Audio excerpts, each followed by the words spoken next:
원장님 안녕하세요. 네, 안녕하세요. 예, 안녕하세요. 반갑습니다. 요번 일요일이라고 하니까 지금 한 3, 4일 정도 된 거네요. 증상이 처음 발현되기 시작한 지가. 네네. 예.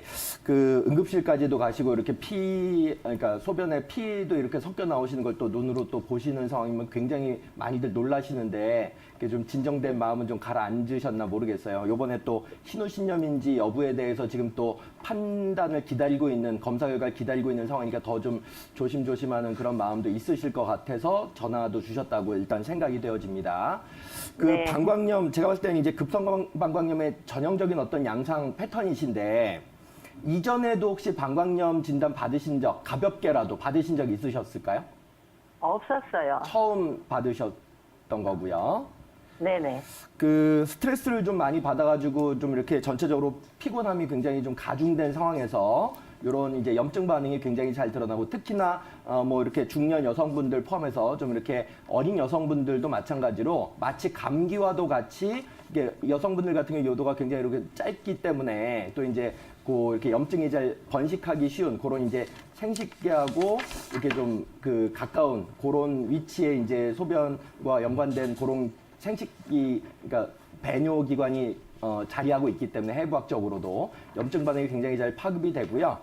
어쨌든 일단 뭐 신우신염인지 여부는 아직 판정되지 않은 상태이기 때문에 뭐라고 말씀드리기는 좀 조심스럽긴 하지만 신우신염이 아니시라고 판단이 되어지시면 그리고 또 이제 신우신염으로 판정이 된 다음에 뭐 이렇게 어떤 입원 치료까지도 하신 이후여도 상관이 없습니다. 저는 이거 한 번 걸리면 굉장히 또 자주 비슷한 상황에서 또 노출되실 수 있을 거라고 오히려 그런 반복적인 방광염 패턴으로 지속적으로 나아갈 거를 오히려 염려스럽게 생각이 되어지는 부분이 있으니까 네. 병원 양방에서 검사받고 어느 정도 급성기 치료를 좀 받으신 다음에 가까운 한의원에 가보시면 재발이 잘 되는 그런 방광염의 패턴을 좀 조절할 수 있는 그리고 체력적인 과부하를 좀 이렇게 올려줄 수 있는 처방들이 굉장히 많습니다. 하초의 습열이라고 한의학적으로는 보통 방광염을 해석을 하기 때문에 뭐 용담사간탕이라든지 팔정산이라든지 오림산이나 이런 처방들이 실제로 급성방광염에 굉장히 오랫동안 유효하게 많이 썼던 임상적인 처방들이거든요. 그래서 네. 이런 처방들을 중심으로 해가지고 하초의 습열이 더 이렇게 체질적으로 잘 끼지 않도록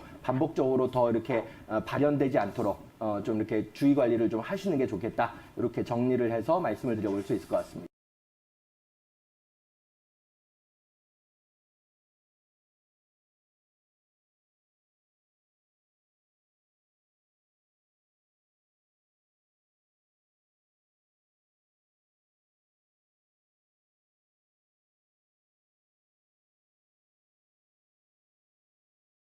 어머니 안녕하세요.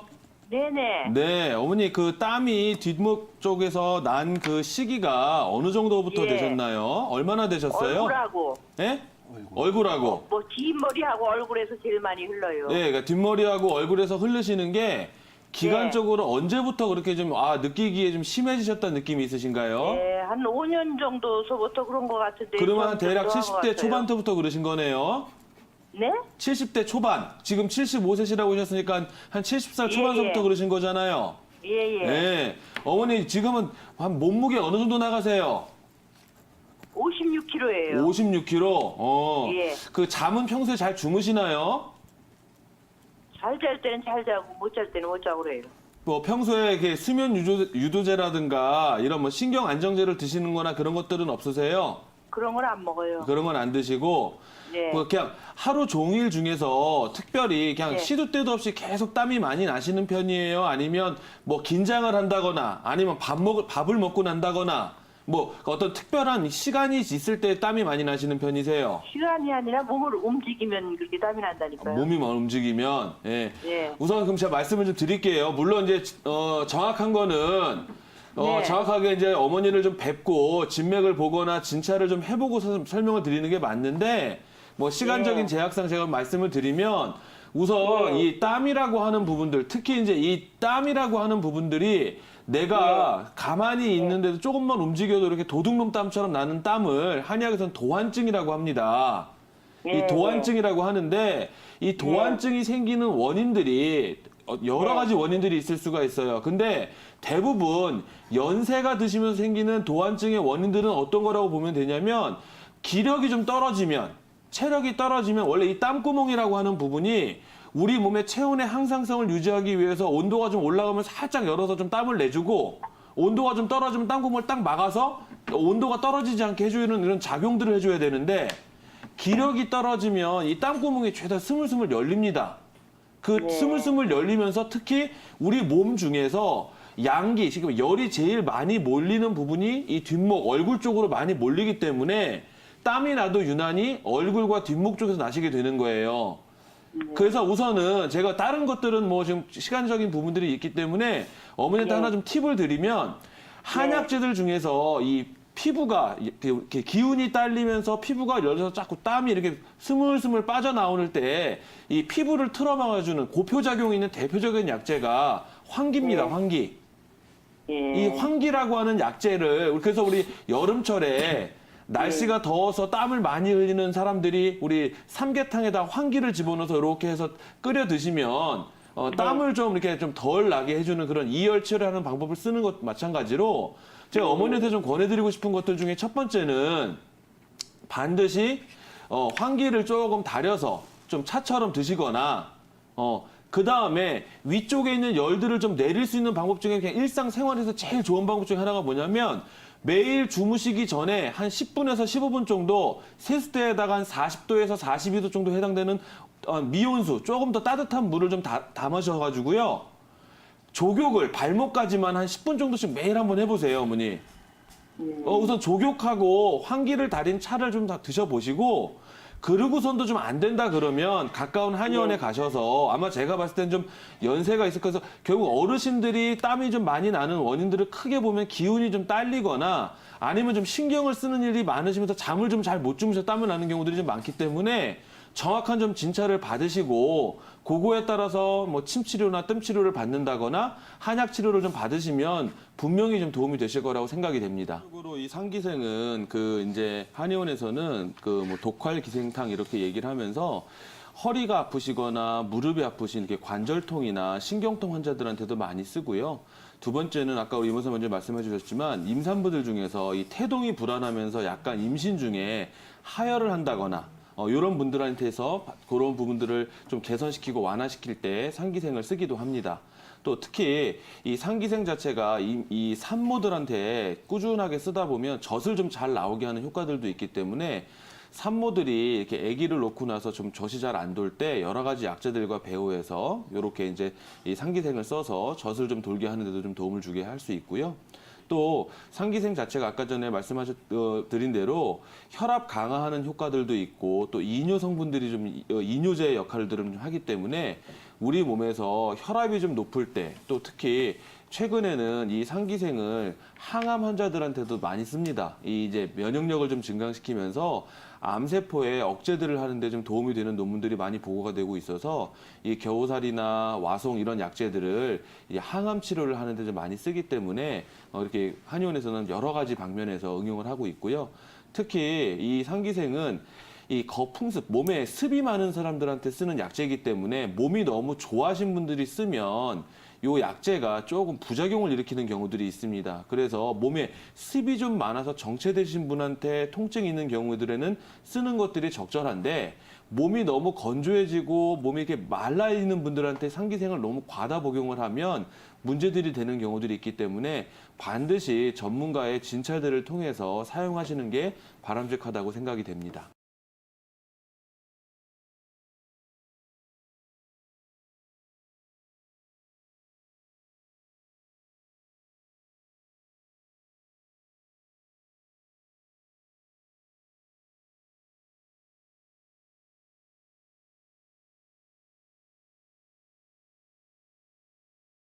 어머니 안녕하세요.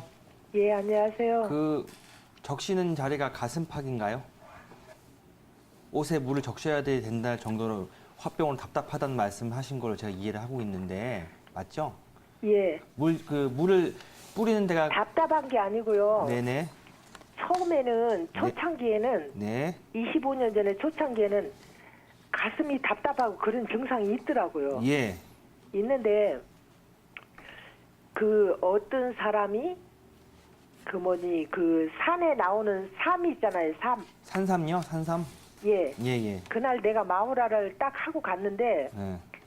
그 산삼을 조그만 걸 하나를 주면서 그걸 하나를 먹어보라 하더라고요. 그래서 나 네네. 굉장히 건강에 좋을 줄 알고 그걸 하나 먹었는데 예.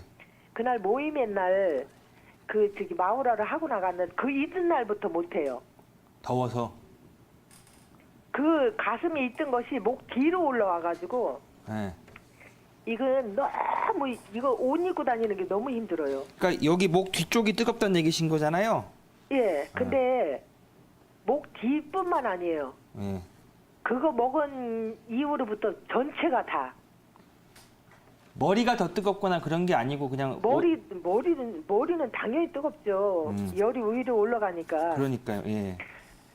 근데 그게 중요한 게 아니고 지금도 겨울에도 네. 항상 얼음 그 피트병 있잖아요. 얼음물을 얼고 가지고 아. 오늘도 하루 종일 뭐 하냐면은 피트병에다 물을 얼고 가지고 비고 자면 잠이 잘 와요. 아, 그래요? 머리에 열이 없으니까. 그래도 일어나면 또 열이 또 나요. 머리에. 어머니 저기 이거 가지고 예. 그 가까운 한의원 뭐 어느든 간에 그 한의원이나 병원들 많이 다녀보셨죠? 근데 우리 집안 세종시에 나 여기 강원도 삼척인데요. 멀리 계신다. 예. 그 저기 세종시에 우리 집안 어르신이 집안 아저씨가 우리 촌수가 낮아요. 집안 아저씨가 네네네네. 예. 한약방을 하거든요. 네네네. 그 30년 전에 갔을 때 화병 얘기를 하더라고. 나는 예. 화병이라는 뜻을 우리는 무심코들은 모르잖아요. 네. 근데 이게 화병이라고 살아가며 알았어요. 네, 어머니 그러니까 제가 그래서 그 다른 데서 처방을 받거나 진찰을 받거나 약을 써보신 적 있지 않으시냐는 거죠, 제 얘기는. 근데 거기서 그 집안 아저씨가 얘기하는 것이 부자를 연하게 끓여가지고 부자를? 그 저기 뜨거운 걸 먹지 말고 찬 걸 먹으라 하더라고요. 그 해도 안 돼요. 글쎄요, 뭐 일단은 그러니까 그거 그냥 그 부자 연하게 드시는 거 하나만 하신 거예요? 한의학적으로 치료 받으신 거는? 예예예. 아, 일단은 부자는 근데 열약이라. 이런 일반 병원에 가도 네네. 이건 약이 없다라고 얘기를 하는 거야. 그 어머님 맞아요. 사실 지금 들어보면 어머님이 이게 일종의 이상 열감인데 이게 이제 한방에서 가슴 말하는 위쪽으로. 잘 못 들었습니다. 예. 어머니 일단 저기 그 이게 그 일종의 화병이든 일종의 기운이 뭉쳐있든 위로 열이 올라간 상열감이든 어쨌든 이게 그 열성으로 생긴 뭐 우라로 생기는 거라고 치고 이런 형태의 패턴으로 나타나는 열 반응 중에서 이 정도면 사실은 매우 심한 편이신 거거든요. 근데요.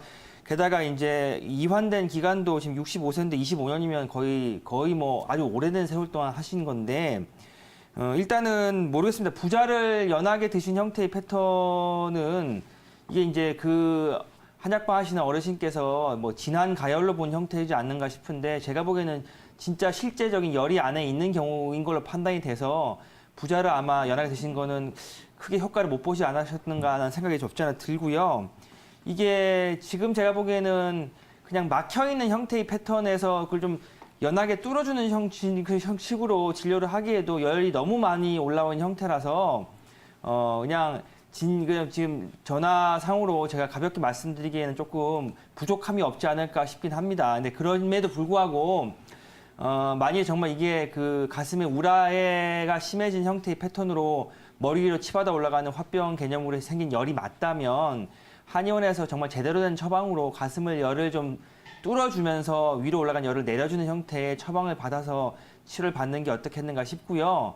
뭐 그냥 단순하게 뭐 가슴 쪽에다가 뜸을 뜨거나 순환침을 맞거나 하는 정도로는 간의 기별도 안 가는 형태의 열이 아닌가 싶고요.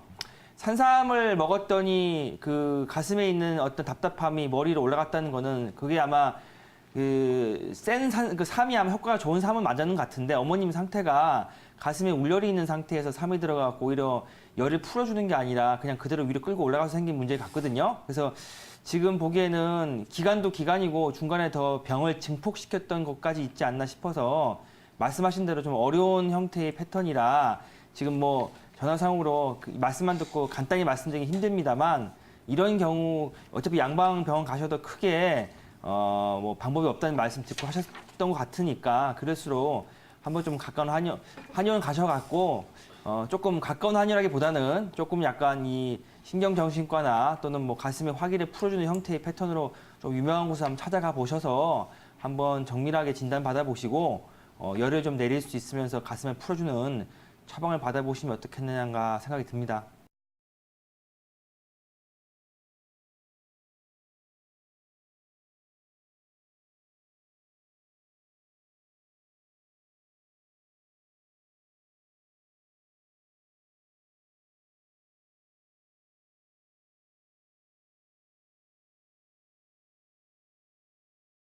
지금 말씀해 주신 걸 보면 실제로 건강에 좀 관심이 많으셔서 관리를 잘 하고 계신 것 같으세요.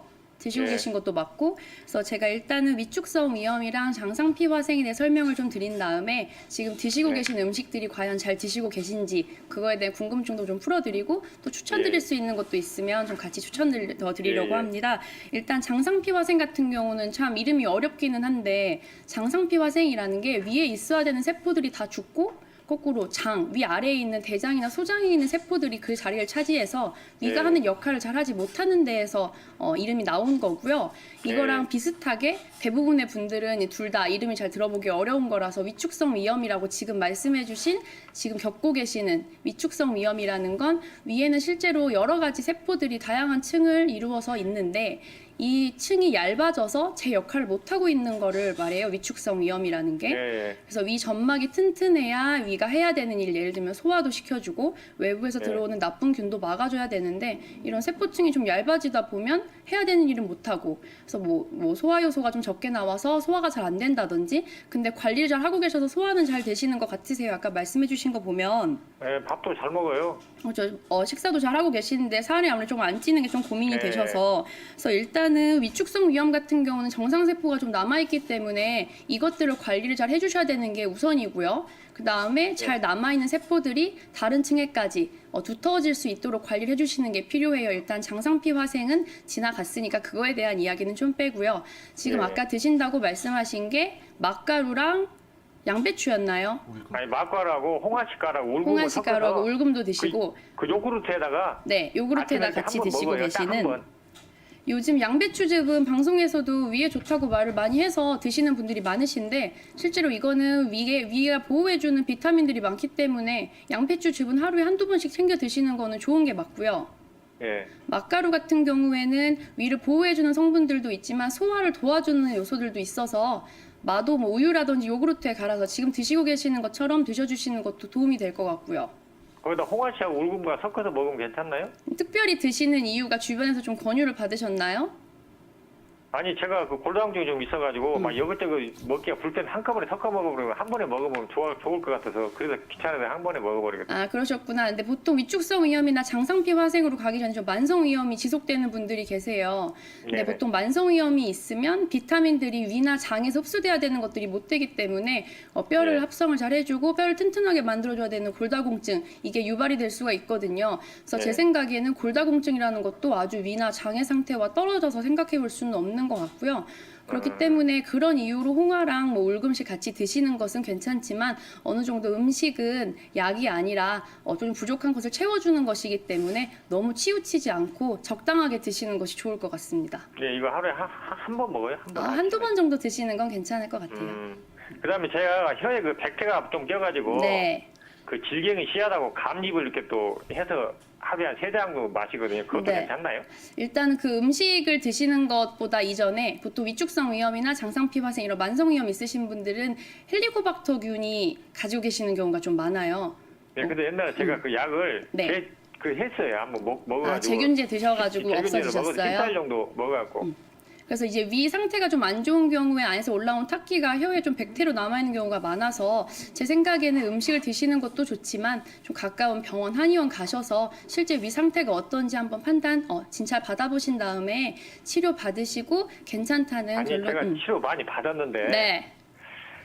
좀 술을 좀 마셔서 그런가. 술을 또 많이 술을 안 좀 많이 마시는데. 드세요? 아니, 일주일에 한 번 정도 마셔요. 일주일에 한 번 정도. 예, 네, 뭐 많이도 안 마시는. 일주일에 한 번은 다른 분들에 비해서 술이 많은 건 아니지만 지금 상태에서는 상당히 술이라는 게 주일에도 많은 편이거든요. 그래서 이것을 제 생각에 좀 줄이는 것이 좋고 지금 드시는 것처럼 건강 관리 잘 하시는 게 도움이 될 것 같습니다. 그러면 혹시 그 사군자탕이나 육군자탕 그거 먹어도 괜찮나요? 그게 만약에 지금 환자분 몸 상태에 맞다면 당연히 좋은 약이 맞고요. 실제로 자주 쓰이는 처방이어서 맞다면 이거 처방받아서 드시면 좋죠.